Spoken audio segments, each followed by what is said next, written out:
Alright, hello. You're gonna have to excuse if I, don't really sound like I'm my best self today. I got my COVID-19 booster, yesterday, and, uh, I wanted to take a little break for the past couple of days, talking about NY1 so I can focus on working and focus on, preparing mentally to get the booster shot. But we are going to call out NY1 again. And you're not going to hear any yelling because I know the obvious what's going on over there at Spectrum. And, uh, you know, they mentioned the Fox News fire for the in the paper segment. But, when they have a quick 40-second video, and when everybody else is sending a reporter, we are learning more about the man who police say set fire to a Christmas tree outside of Fox News this is in disgraceful. Midtown overnight. 49-year-old Craig Tamanaha This is so disgraceful, this TV station. Why aren't I surprised? So we're actually going to read from a real website. And actually, they quoted Reuters. So, that's nothing, then I don't know at this point. I'm going to be titling this video, NY1 fails to send reporter to major news story in Midtown. So, that's what we're going to title it. That's how lazy I am editing today.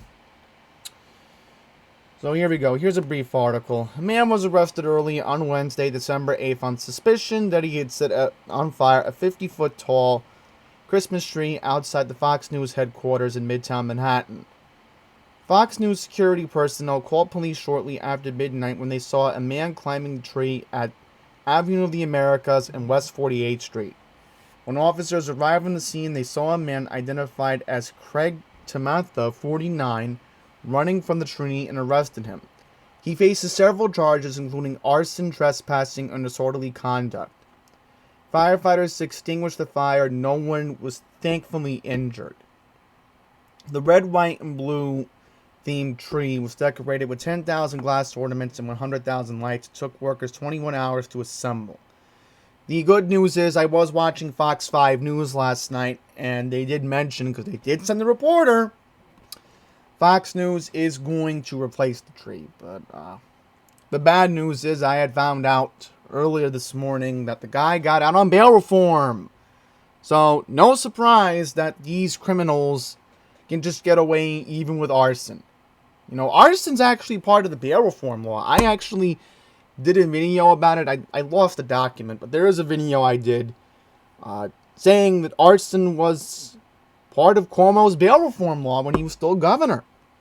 So you can get away with arson pretty much and spend the night in jail. Hey, get out the next day.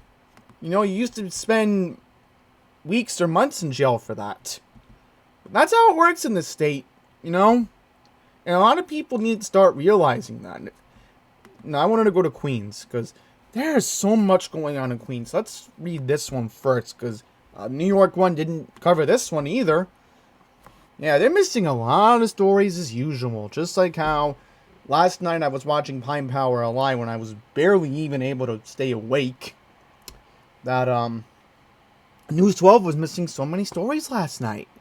I mean, it's ridiculous. It's like Spectrum and News 12 are basically siblings at this point. Okay, so 2 alleged smugglers busted with 2 kilos of fentanyl after a traffic stop in Bayside. So let's see where this happened. A routine traffic stop in Bayside last week resulted in the arrest of 2 out-of-state men allegedly smuggling 2 kilos of fentanyl, a powerful synthetic opioid that is similar to morphine but is 50 to 100 times more potent.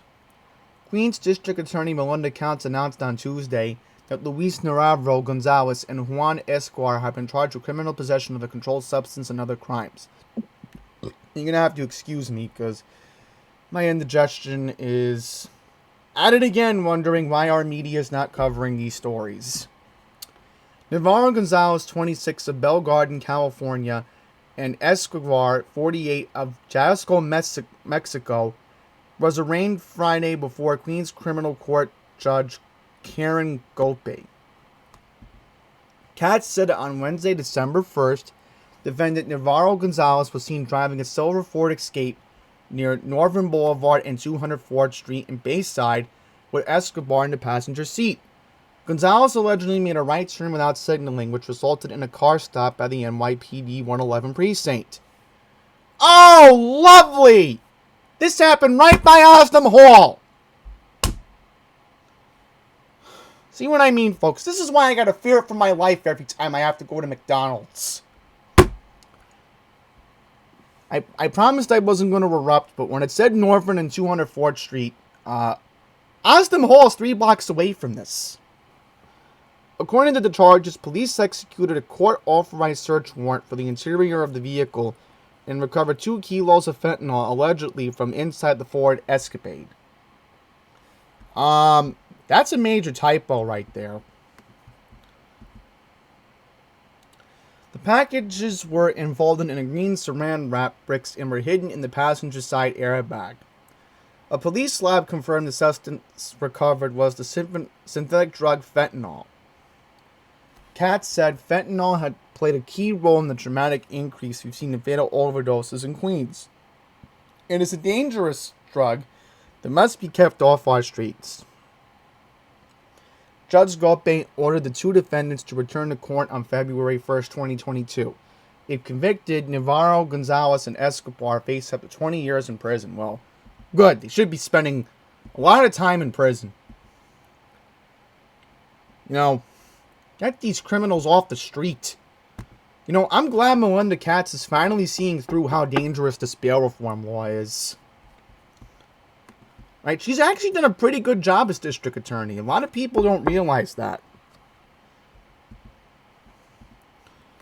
And then look at this. This is what I was warning everyone about. I said this homeless shelter in Maspeth was going to be a bad idea. And look what we got. Homicide at the Cooper Avenue shelter. This is what the community didn't want.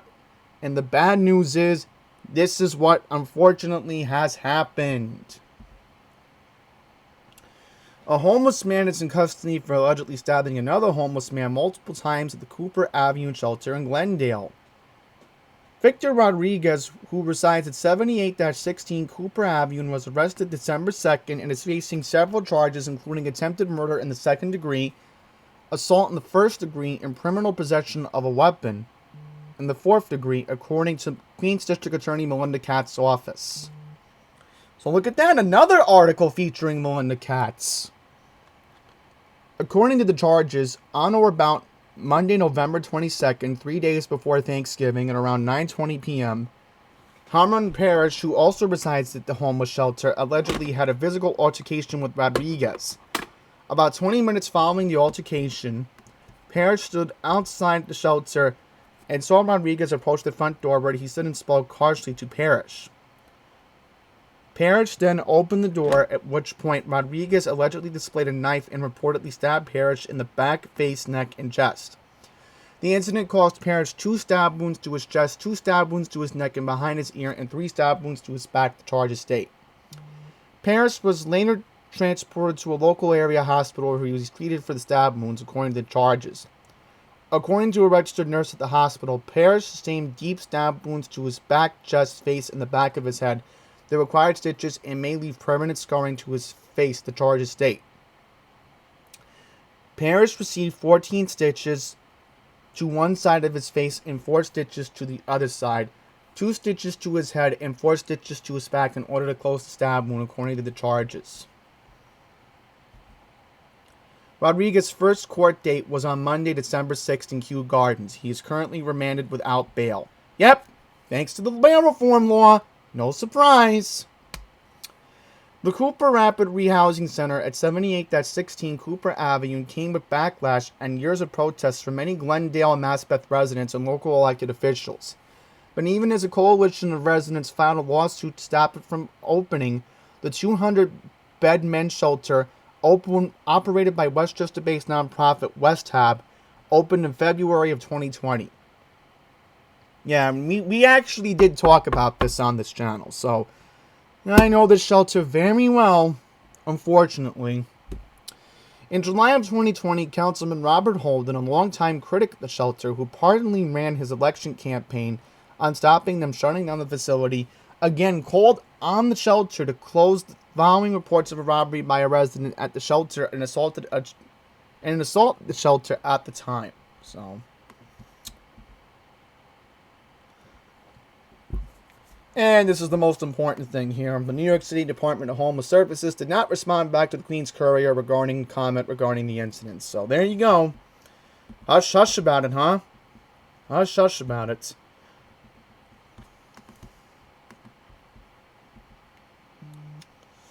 Okay, and then we're also going to look for more stories in Queens because, again, it's like we're the next forgotten borough. It's like if you don't live in Manhattan, Brooklyn, or the Bronx, oh, sorry, you're not going to matter. Because most cases, that's where the media spends a lot of their time. But again, you think this happens in Park Slope, any of these crazy crimes? No, because a certain demographics loves to live in Park Slopes. They get the best treatment. All right, let's get into this next one. Police looking for suspect behind 2 Forest Hills break-ins. Police from the 112 precinct in Forest Hills are looking for a suspect in connection to 2 break-ins that occurred in the neighborhood late last month. At around 3:30 on the morning of Wednesday, November 24th, a man entered a private home in the vicinity of Greenwich North and Purton Avenue by breaking a kitchen window with a brick. The intruder then fled on foot after tripping an alarm system, and there were no injuries or property removed as a result of the incident, according to the 112 precinct. Sometime later that morning, the same man entered another private home in the vicinity of Greenway North and Overhill Road by breaking into a rear door. Once inside, the suspect removed credit cards and attempted to remove a vehicle before fleeing on foot in an unknown direction, according to the 112 precinct. Once again, no reported injuries.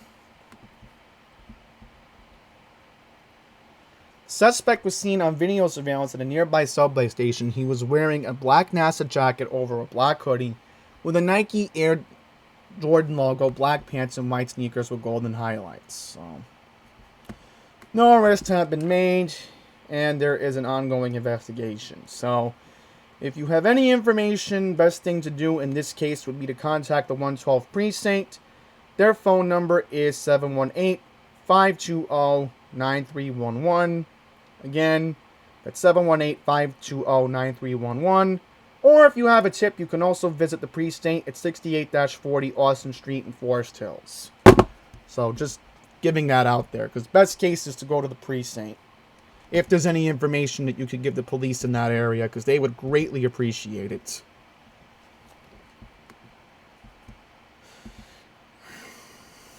Okay, we're going to move on to... Hang on here. Is this an update to the story in Bayside?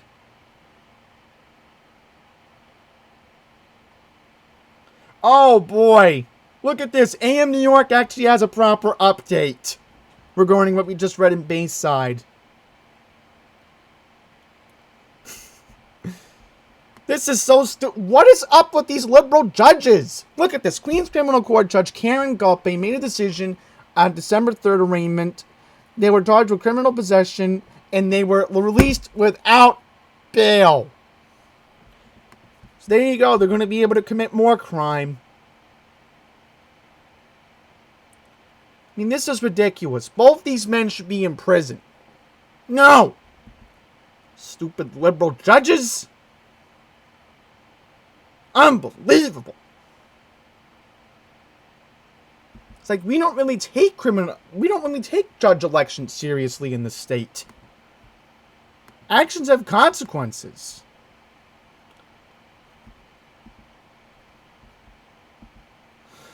Goodness.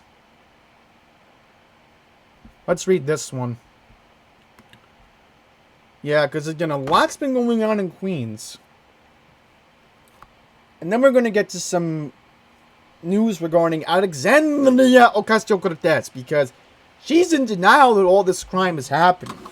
You want proof? We'll get to that at the end of this video. Believe me. So let's read this one. A Queens man was booked Tuesday night for allegedly murdering his girlfriend during a dispute that afternoon. So it says here that... Oh, hang on here.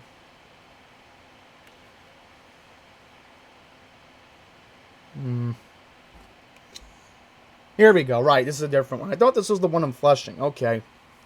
Peter Akaguma, 37, faces murder, manslaughter, assault, and criminal possession of a weapon charges for allegedly stabbing 35-year-old Mindy Singer to death during an argument inside his apartment on 85th Road in Briarwood. Officers from the 107 precinct found Singer, who lived in the Grand Central Parkway Service Road in Forest Hills, stabbed multiple times about her body, with a sword sticking out of her buttocks inside a closet in Akamoto's fourth-floor apartment at 1:40 p.m. on December 7th. So this happened on Tuesday. Sources familiar with the investigation said neighbors heard screams from a fourth-floor balcony and called 911 for assistance, prompting the 107 precinct's response.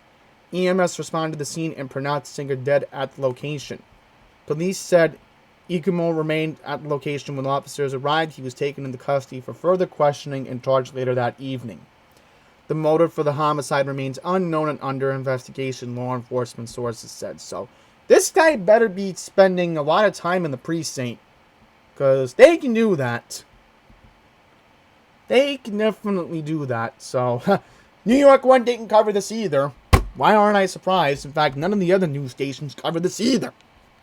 Again, it's like we are ignored in Queens, and we're getting sick and tired of it. We're getting sick and tired of it. Now, there's two more I'm going to read. Parolee allegedly guns down mother's boyfriend in St. Albans following an argument. So another argument involving a homicide. Lovely. St. Albans man was gunned down in his home Monday evening. Police have cuffed his girlfriend's son and charged him in the killing.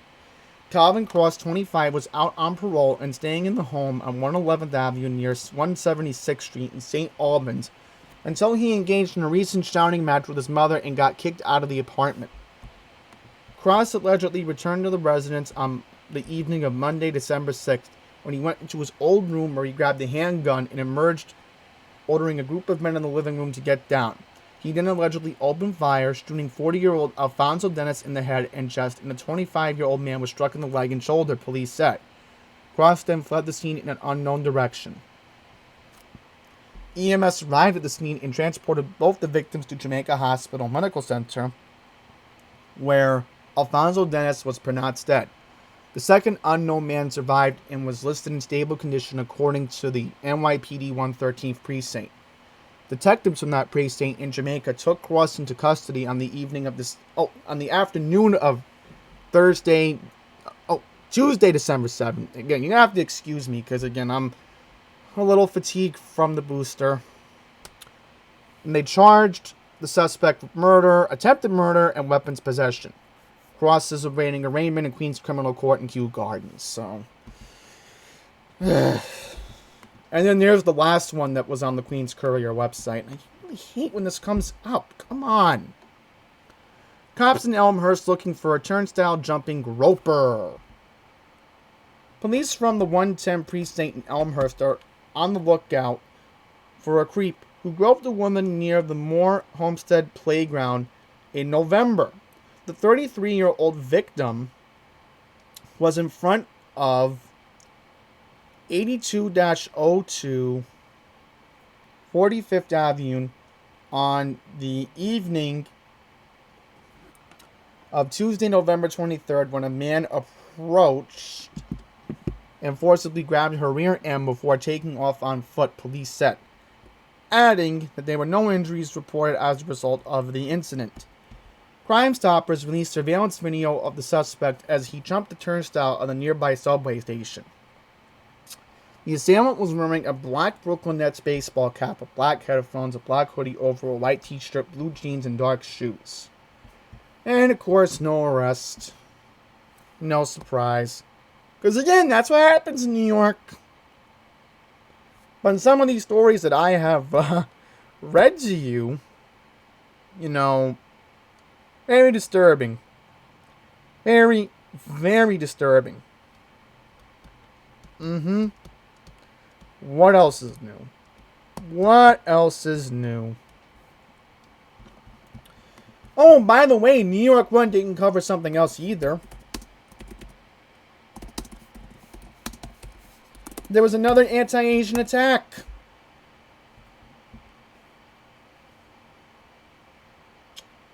Trying to find it. Hang on.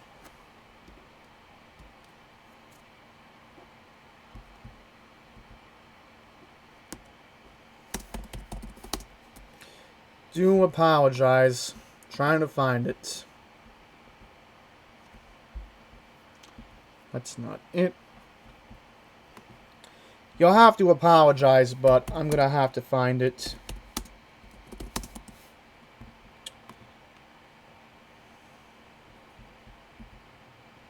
No, that's not it. Do apologize.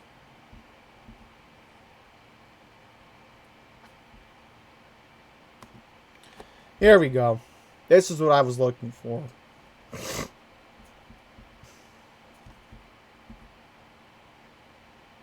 This is from last year. I'm looking for recent. Yeah, here we go.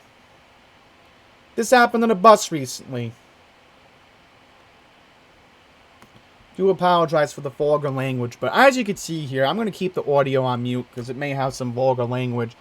But this happened on a bus recently. I don't know what bus this happened on. But as you can see here, this suspect right here is accused of saying very anti-Asian stuff to this man right here. And you're going to see later on in the video that, see, right there, that's assault. That's battery right there. And NY1 couldn't even bother to cover this either. Because Channel 7 actually covered this. In fact, hang on. Let me see if I can find it. Maybe Stefan Kim covered it. Let's see. I'm going to see if I can find his... No, that's not it. Alright, I got a better idea. Oh yeah! I still remember that. When Stefan Kim had an epic fail on the air. Remember that was part of my YouTube poop I did about Channel 7?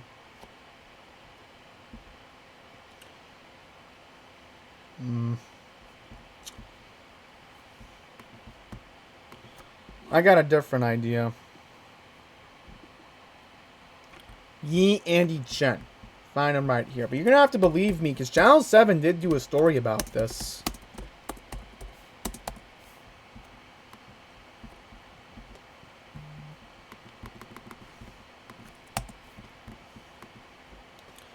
Let's see.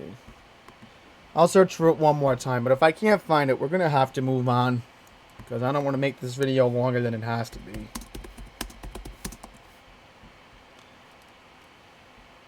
No. Well, we're not going to find it. So anyhow, let's move on to AOC.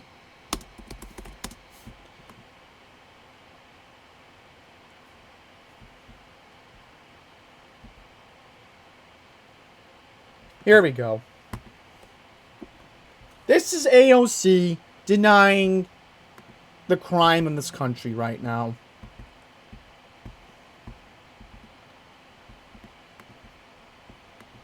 Here we go. So there you go. I'm not gonna play the video, but you get the idea that she is in denial. She is in denial. Oh, here we go. Here's a better article.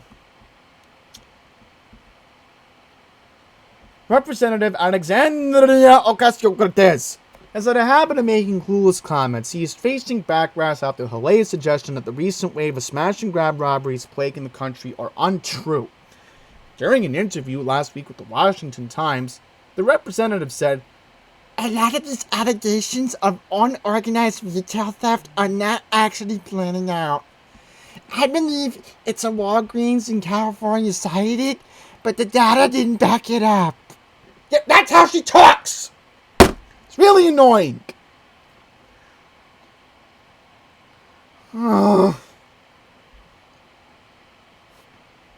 And then a spokesperson from the Washington Times was quoted saying, organized retail crime is one of the top challenges facing Walgreens, the company is set. This has evolved beyond shoplifting and petty theft to sale of stolen and counterfeit goods online. So obviously this is not in New York, but it's coming to New York sooner or later. I mean, last night I was watching Channel 7, and apparently some guy in a pickup truck smashes and grabs everything, and he steals an entire ATM in a bodega.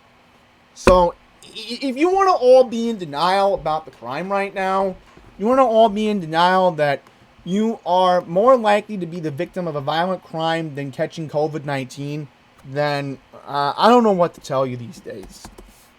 I mean, there's so much crime going on. I just wanted to focus on Queens because, again, a lot's been going on in Queens that's just been, getting ignored. Here we go. And we're just going to quickly take a look at Laura Uhl's Facebook page because I'm sure New York One's not going to cover this, even though this restaurant always had New York One on. Oh, hang on here. This is breaking news. Letitia James has suspended her campaign due to unknown reasons. Oh, boy. You just cannot make this stuff up. You just cannot. Okay, anyhow, there is some sad news. We are losing yet again another diner. Tower Diner closed in Forest Hills almost 2 weeks ago. And this upcoming Sunday, the Triple Crown Diner on Jericho Turnpike in Floral Park on the Queens side, the owner has announced that they will be closing their doors on Sunday, December 12th. So, very sad that, again, we are losing another restaurant in Queens. And, New York One's not going to cover it. New York One's just not going to cover it. In fact, let's see if they have the breaking news regarding Tish James. Nope, they don't. They don't at the moment, but they'll probably have it later because they focus so much on politics. So, I'm done talking here. I've got a half hour, but you all get the idea about how bad this TV station is and how New York One, again, is just focused on their own agenda. And, we get ignored in Queens, but if something is involved in Queens, I'm going to cover it. I'm going to definitely cover it because when I read all these articles today, I'm just disturbed that, yet again, this is what we have to deal with here. So that's it. Thank you for watching.